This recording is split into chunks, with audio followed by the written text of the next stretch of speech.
पाकिस्तान तहरीक इंसाफ ने मुज़ाकरात एक हफ्ता मुकम्मल होने पर ख़त्म कर दिए थे।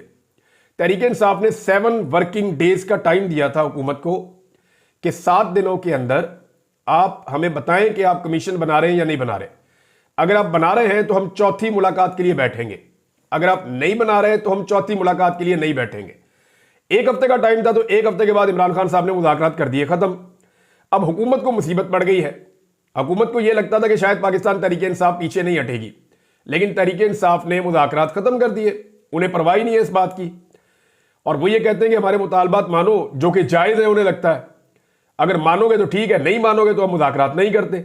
अब स्पीकर ने 28 जनवरी को मुज़ाकराती कमेटियों को बुलवाया है। ये नहीं उन्होंने कहा जी अपोजिशन भी आ जाए और हुकूमत की मुज़ाकराती कमेटी भी आ जाए, 28 जनवरी को आ जाए। लेकिन पाकिस्तान तहरीक इंसाफ ने तो मुज़ाकरात ख़त्म कर दिए हैं और डेडलाइन ख़त्म होने पर ख़त्म किए हैं। लेकिन फिर भी बैरिस्टर गौहर खान ने एक स्टेटमेंट दिया। उन्होंने कहा जी हुकूमत कमीशन बनाने का ऐलान अगर कर दे तो मुज़ाकरात की बहाली पर हम गौर करेंगे। ये बात तो ठीक है, हुकूमत अगर अभी भी ऐलान कर दे कि वो कमीशन बना रही है तो मुज़ाकरात की बहाली के ऊपर गौर किया जा सकता है। लेकिन ये मुज़ाकरात जो हैं वो हुकूमत के लिए एक्चुअली एक डरावने ख्वाब की तरह थे। हुकूमत इसको पसंद नहीं कर रही थी बिल्कुल भी इन मुज़ाकरात को, क्योंकि उनको इस बात का आइडिया था कि पाकिस्तान तहरीक इंसाफ जो भी मांग रही है उसमें से कुछ भी अगर पाकिस्तान तहरीक इंसाफ को दिया गया तो ये हुकूमत के खाते में से जाएगा। दूसरी तरफ जो जमहूरियत का चैंपियन है बिलावल जरदारी, वो फिर से जजेस के ऊपर उन्होंने शुरू कर दिया अटैक करना। हालांकि अदालत के अंदर एक बड़ा संजीदा मसला पैदा हो गया है इनकी एक भोंडी किस्म की आईनी तरमीम के बाद। इन्होंने सुप्रीम कोर्ट ऑफ पाकिस्तान का सारा स्ट्रक्चर तब्दील करके रख दिया है। जजों से उनके इख्तियारात वापस ले लिए हैं, अदलिया की स्पेस चली गई है। चंद जजेस जो है उन्होंने पूरे के पूरे सिस्टम को यरगमाल बना लिया है, और वो जजेस जो है वो हुकूमत के बहुत करीबी हैं या हुकूमत के चुने हुए जजेस हैं। अब ऐसी सूरत हाल में जब जजेस अपनी स्पेस वापस लेना चाहते हैं तो बिलावल ने इसको अटैक करार दे दिया है। जनाब जमहूरियत के ऊपर हमला हो रहा है, हमने ये आईनी तरमीम की थी, हम ही वापस लेंगे। तो बिलावल साहब जैसे आपने ये आईनी तरमीम की थी ब्रूट मेजॉरिटी और डंडे वाली जमहूरियत से, बंदे मारने के बाद, औरतों और बच्चों को अगवा करने के बाद और उनके नाखून खींचने के बाद, उन पर टॉर्चर करने के बाद, एमएनएस को और सेनेटर्स को अगवा करने के बाद, कौमी असम्बली और पार्लियामेंट लॉजेस के अंदर नामालूम अफराद की तरफ से शबखून मारने के बाद, वहां से बंदे गिरफ्तार करने के बाद, अगर आपने ये आइन साजी की थी या आइन में तरमीम की थी तो इससे बुरी आइन में तरमीम या इससे बड़ा गुनाह कोई हो नहीं सकता जो आपने किया है। पूरे के पूरे सुप्रीम कोर्ट का हुलिया बिगाड़ कर रख दिया है।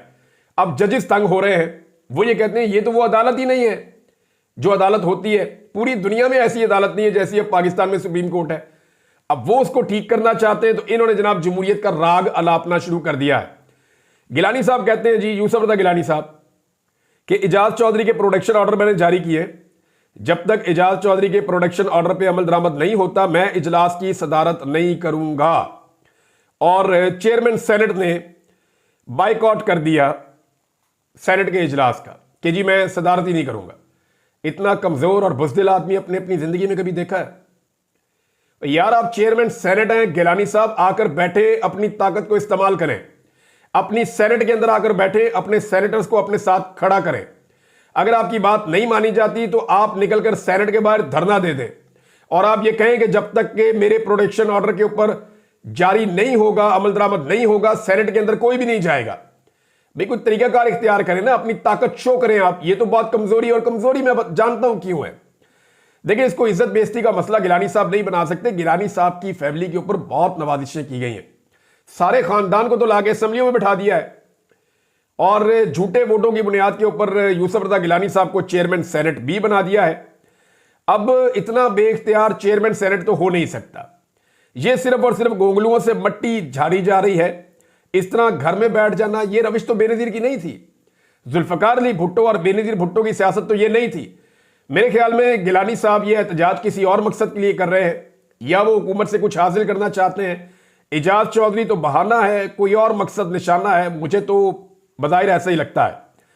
साथ ही साथ जनाब स्पीकर कौमी असम्बली को पाकिस्तान तहरीक इंसाफ ने यह क्लेम किया है कि हमने 70 के करीब अपने अरकान की ऐसी फहरिस्त जो है वो मुहैया की है। स्पीकर को हमने एक लिस्ट दी है 70 के करीब अरकान असम्बली की जिनके ऊपर जिस्मानी तशद्दुद हुआ है और उनके जिस्मों के ऊपर तशद्दुद के निशान भी थे। बाकायदा सबूतों के साथ वो कहते हैं जी हमारे पास सारी चीजें मौजूद हैं। साहबजादा हामिद रजा साहब ने यह क्लेम किया और उन्होंने कहा जी कि 70 से जायद अरकान असम्बली पर जिस्मानी तशद्दुद की तफसीलात स्पीकर कौमी असम्बली को हमारी जानिब से फराहम की गई हैं। शदीद नुकसान उठाने के बावजूद आज भी पाकिस्तान तहरीक इंसाफ के लोग खड़े हैं। हसन नियाज़ी, जिसके बारे में मरियम नवाज बहुत क्लेम कर रही थी कि उसकी वालदा परेशान है, वालिद परेशान है, तो ये हो जाएगा तो वो हो जाएगा। हसन नियाज़ी और हैदर मजीद से मुलाकात की है पाकिस्तान तहरीक इंसाफ के वकला ने जाकर। पहले मौका ही नहीं मिल रहा था, फिर खदीजा सिद्दीकी साहबा हैं, कुछ और वकला हैं, उन लोगों को मौका मिला, वो जाकर हसन नियाज़ी को मिले, मिलकर बाहर निकले और निकल कर उन्होंने बताया।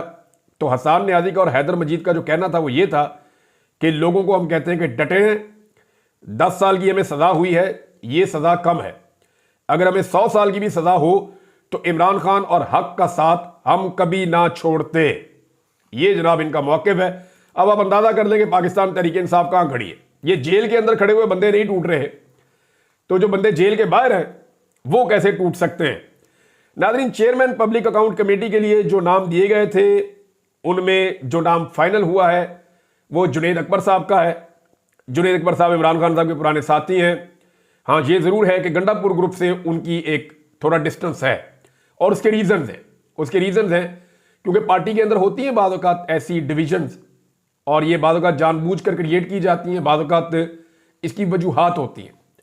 तो इसकी वजूहात हैं, ये डिफरेंस है, कोई माने या ना माने, लेकिन ये जुनैद अकबर की एक बड़ी कामयाबी है कि इमरान खान साहब ने उन पर ट्रस्ट किया जेल में बैठकर।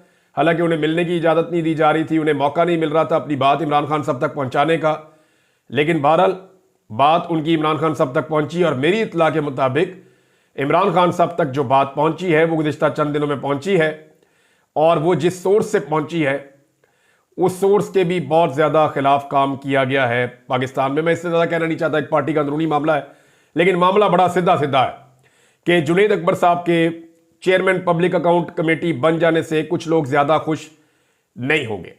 एक खबर और नाज़रीन, ये जो पीका का जो कानून बनाया गया है इसकी सिंपल डेफिनेशन ये है कि कोई खबर सही हो या गलत हो, अगर हुकूमत को या एस्टेब्लिशमेंट को पसंद नहीं आई वो खबर तो बंदा अंदर। मैं बिल्कुल आपको सिंपल करके बता रहा हूं, कोई खबर सच्ची हो, कोई खबर झूठी हो, कोई खबर दुरुस्त निकले, कोई खबर गलत निकले, इसका कोई ताल्लुक नहीं है।